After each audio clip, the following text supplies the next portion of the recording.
¿Alguna vez nos hemos preguntado cómo aprende realmente una máquina?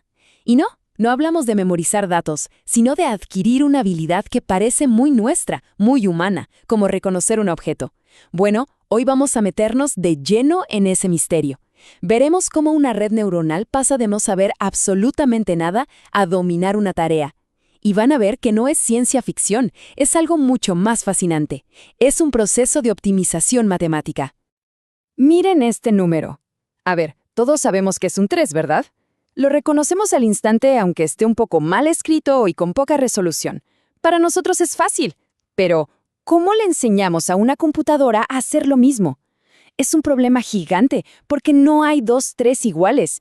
No podemos simplemente programar reglas como un 3 tiene 2 curvas. Es imposible.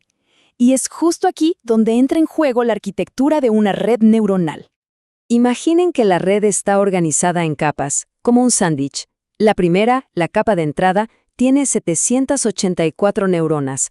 ¿Por qué ese número tan específico? Porque es una por cada píxel de la imagen. El brillo de cada píxel, digamos que enciende una neurona. Al otro extremo, la capa de salida tiene 10 neuronas, una para cada dígito, del 0 al 9. La que se ilumine con más fuerza será la respuesta de la red. Y en medio, lo más importante, las capas ocultas, que son el cerebro de la operación. Ahora, el comportamiento de esta red depende de sus parámetros. Pensemos en ellos como miles de perillas que podemos ajustar. Se llaman pesos y sesgos. Y para esta red, que es bastante simple, estamos hablando de 13.000 de estas perillas.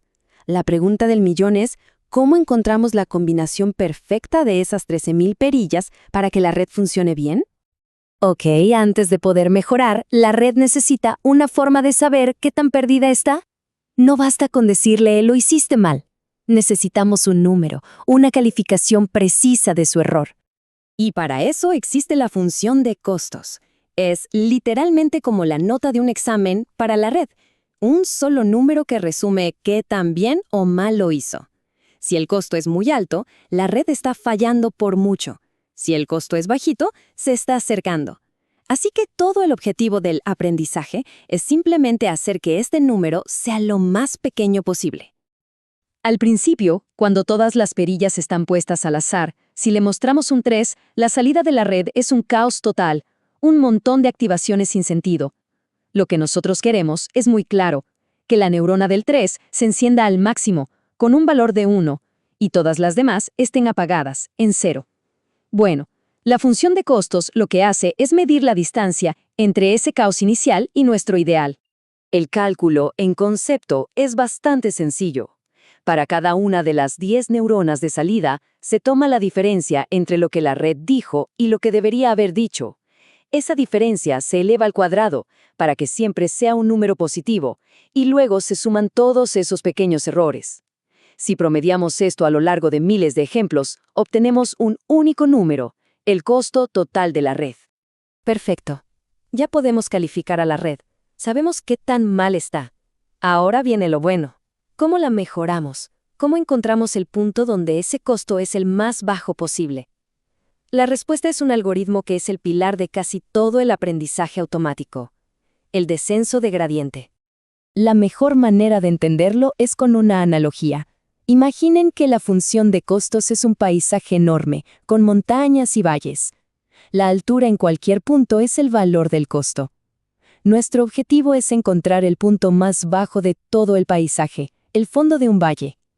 El descenso de gradiente es, básicamente, como soltar una pelota en una ladera y dejar que ruede cuesta abajo por sí sola. Claro, para que la pelota sepa hacia dónde rodar, necesita saber para dónde está la bajada. Y aquí es donde entra la matemática con el gradiente. El gradiente es un vector que, en cualquier punto de nuestro paisaje, nos señala la dirección de la subida más empinada. Ojo, de la subida. Así que si queremos ir cuesta abajo, es muy simple. Tenemos que movernos en la dirección exactamente opuesta. Entonces, el algoritmo conceptualmente es muy fácil. Primero, calculamos el gradiente para saber hacia dónde está la subida. Segundo, damos un pasito chiquito en la dirección contraria, es decir, cuesta abajo. Y tercero, repetimos. Una y otra vez, miles de veces. cada pasito nos va a llevar un poco más cerca de un mínimo en nuestra función de costos. Todo esto suena muy bien, ¿verdad? Pero, un momento. ¿Cómo calculamos el gradiente, la pendiente, en un espacio de 13.000 dimensiones? Hacerlo a la fuerza es computacionalmente imposible.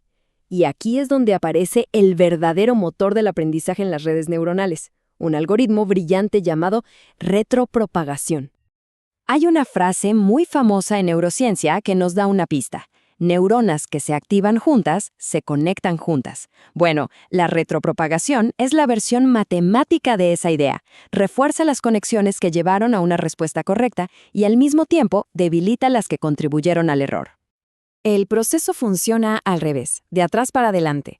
Una vez que la red da su respuesta, calculamos el error en la última capa, la de salida, y a partir de ahí, esa señal de error viaja hacia atrás, capa por capa, como una onda de corrección. En cada paso, el algoritmo va asignando la culpa del error, determinando cuánto aportó cada conexión y cada neurona al resultado final. En pocas palabras, la retropropagación es un método increíblemente eficiente para saber cómo tenemos que ajustar cada una de esas 13.000 perillas. El resultado final de todo este cálculo complejo hacia atrás es precisamente el gradiente, el mapa exacto que nos dice cómo dar el siguiente pasito cuesta abajo para mejorar la red. Después de miles y miles de estos pasitos, ajustando los 13.000 parámetros una y otra vez, la red se vuelve sorprendentemente buena. Pero la pregunta de fondo sigue ahí. ¿Qué significa que aprendió? ¿De verdad entiende lo que es un número? Y el resultado es impresionante. Después de todo este entrenamiento, nuestra simple red es capaz de clasificar correctamente el 96% de los dígitos escritos a mano que nunca antes había visto. Es una hazaña increíble, sobre todo si pensamos que arrancó sin saber absolutamente nada. Este éxito del 96% nos obliga a hacernos una pregunta un poco más profunda. ¿Esta precisión tan alta es sinónimo de inteligencia? ¿Es lo mismo que comprensión? La expectativa lógica sería que las capas ocultas aprendieran a reconocer patrones que nosotros entendemos, como bordes, líneas o círculos. Pero la realidad es mucho más extraña. Cuando vemos los patrones que la red realmente aprendió, no vemos nada de eso. Vemos cosas que a nuestros ojos parecen casi aleatorias, como manchas sin orden. Y aquí viene la prueba definitiva. Si le mostramos a la red una imagen que es puro ruido, como la estática de un televisor viejo, no se queda callada, no dice «no sé qué es esto». Al contrario, con una confianza altísima te puede decir «ah, claro, eso es un 5».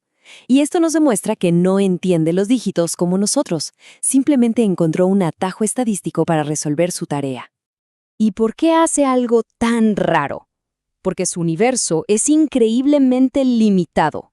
Para esta red, no existe nada más en el mundo que los dígitos que le mostramos para entrenar. Su único objetivo en la vida es minimizar una función de costos para esos datos.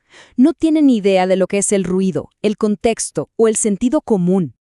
Entonces, si lo que hace una red neuronal no es exactamente inteligencia como la entendemos, ¿qué es? Es algo distinto, pero igual de poderoso. Es un proceso de optimización a una escala masiva. Es la capacidad de navegar un espacio de miles de dimensiones para encontrar una función matemática que transforma una entrada en la salida que queremos. No es pensar, es encontrar un mínimo, y esa quizás sea una forma de aprendizaje completamente nueva.